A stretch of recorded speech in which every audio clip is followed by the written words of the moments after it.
Most bankers aren't ready to help you until after their third cup of coffee. But with Central National Bank's after-hours service, you don't have to wait for the bank lobby to open to get help. You can contact us from 6 to 8:30 in the morning or from 5 to 10 in the evening, and we'll connect you to a real, live, local person who can answer questions and fix problems 7 days a week. Bank different. Bank Central. Central National Bank. Member FDIC.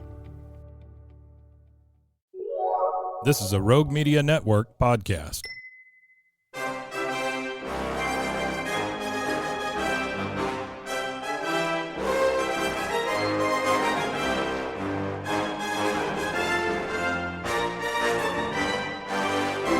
I am Professor Knowledge. Welcome to my classroom.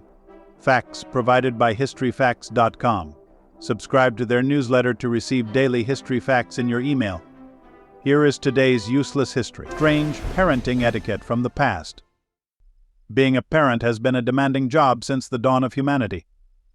While modern-day parents have access to a plethora of parenting resources and tools across social media, blogs, and podcasts, well-meaning if not entirely well-informed figures have offered advice about child rearing for centuries. Parenting advice became more widespread throughout the 19th and early 20th centuries, when perceptions about childhood began to shift toward the belief that children are entitled to dependence and innocence rather than hard work and responsibilities in their formative years.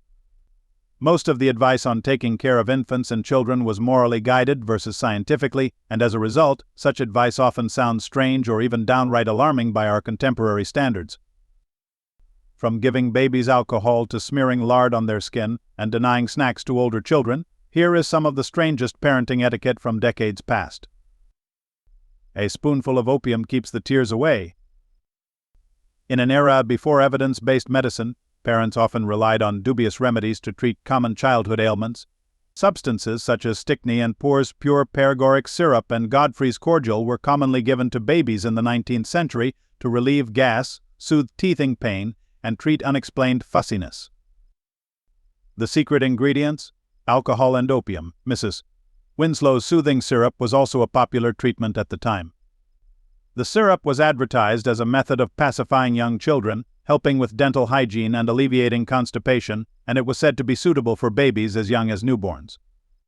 While the vibrant marketing featured cheerful imagery of happy babies and mothers, the syrup, a concoction that included morphine and alcohol, resulted in the loss of thousands of children until it was denounced by the American Medical Association in the early 1900s.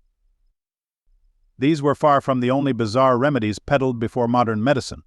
Many teething treatments contained mercury, even though administering them could result in pink disease, which caused discoloration of the skin, sensitivity to light, swelling of the hands and feet, and in severe cases, neurological symptoms. Babies should be aired out. In 1894, alongside advice on bathing and diapering, Dr. Luther Emmett Holt introduced the concept of airing infants in his book The Care and Feeding of Children. Fresh air, he believed, would renew and purify the blood and was just as important as feeding. Holt suggested babies be placed in cribs near an open window starting at 1 month old. Airing could take place in almost any temperature as long as the baby was dressed appropriately and the wind wasn't blowing in their face. He even advocated for babies napping outside in their carriages, insisting that children who did this were stronger than indoor sleepers. Appetite is improved, the digestion is better, the cheeks become red, and all signs of health are seen after airing, according to Holt. Windowsill. The practice of airing babies subsequently gained traction, and in the early 1900s people even began placing babies in boxes on flat roofs. Baby cages also soon appeared as a way for city-dwelling parents to provide their babies with that all-important fresh air from the comfort of an enclosed frame suspended from a windowsill. Oil and salt baths for newborns. Babies are born with a substance known as vernix covering their skin, and while modern medicine suggests leaving it on to protect the delicate newborn skin, advice historically suggested removing it almost immediately by rubbing the baby in something greasy. As soon as the umbilical cord and the eyes have received the proper attention and the mother has been made comfortable, the baby is given its initial bath of oil. William S. Sadler and Lena K. Sadler suggested in The Mother and Her Child. This oil may be lard, olive oil, sweet oil, or liquid Vaseline. The oil was warmed before application and then wiped off with a soft cloth shortly after. Following this initial oil-based bath, Pi Henry Chavas suggested babies be bathed every morning and at least partially wiped down every evening. Once the baby reached 2 months of age, Chavas recommended putting 2 handfuls of table salt in the baby's bathwater, which he suggested would brace and strengthen the baby. Toilet training at 4 months old.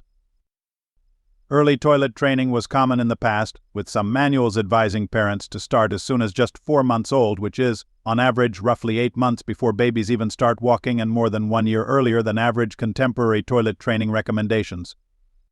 This begs the question, without being able to walk oneself to the toilet, how exactly did a baby learn to use one?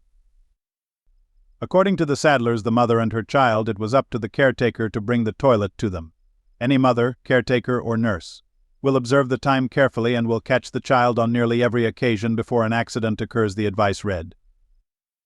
The nurse or mother places a receptacle in her lap and holds the child gently and carefully upon it. With this method, babies were expected to be able to control their urination by the time they were 8 or 9 months old. By the age of 1, the Sadlers expected babies to be out of diapers entirely. Don't show affection. By the end of the 19th century, children were increasingly viewed as innocent and dependent beings instead of little adults, but it was still uncommon for them to receive much affection from their parents. In the early 1900s, John B. Watson, an American psychologist known for his role in developing the field of behaviorism, stated that children should not receive too much mother love. He argued in 1928's Psychological Care of Infant and Child that children should be greeted with a handshake in the morning, should not be allowed to sit in a parent's lap, and should never be hugged or kissed, save for a peck on the forehead at bedtime. Watson wasn't alone in his hands-off approach to parenting. In the aforementioned guide, The Care and Feeding of Children, Dr. Holt said rocking a baby was not recommended, calling it a habit easily acquired but hard to break, and a very useless tactic for soothing a baby.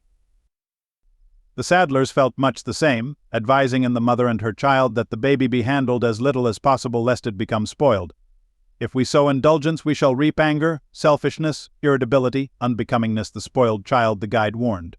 Turn the baby occasionally from side to side, feed it, change it, keep it warm, and let it alone. No lunch, no snacks. Not unlike the control they were meant to exert over physical affection and bodily functions, parents in the late 19th and early 20th centuries were advised to maintain complete authority over what their children ate. Meal schedules were firm and snacking was limited. If you want anything to eat between breakfast and dinner, let him have a piece of dry bread, Chavas wrote in 1868's advice to a mother on the management of her children.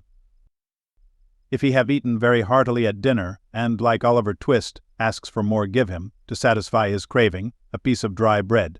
He will never eat more of that than will do him good.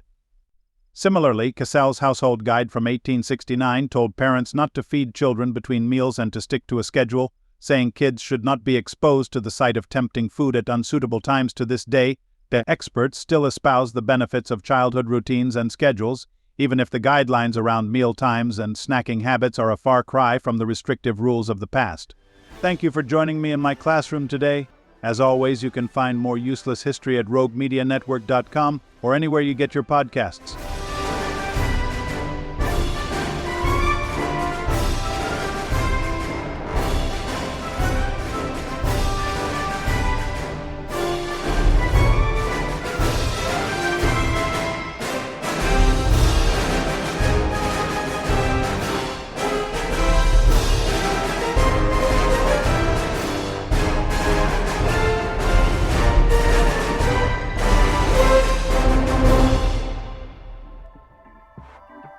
This has been a Rogue Media Network production.